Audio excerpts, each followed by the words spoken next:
You ask Tiger to solve. This deals with linear equations with one unknown.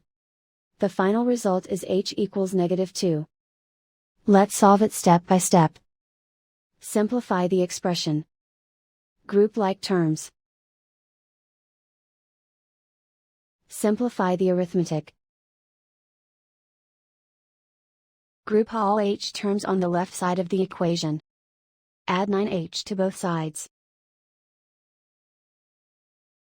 Group like terms.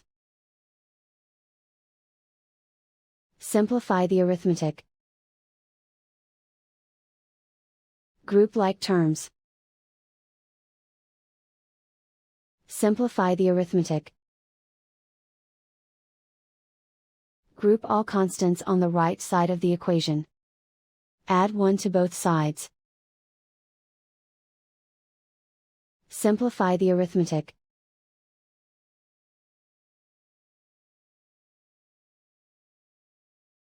Isolate the h. Divide both sides by 3. Simplify the fraction. Find the greatest common factor of the numerator and denominator. Factor out and cancel the greatest common factor. And so the final result is h equals -2.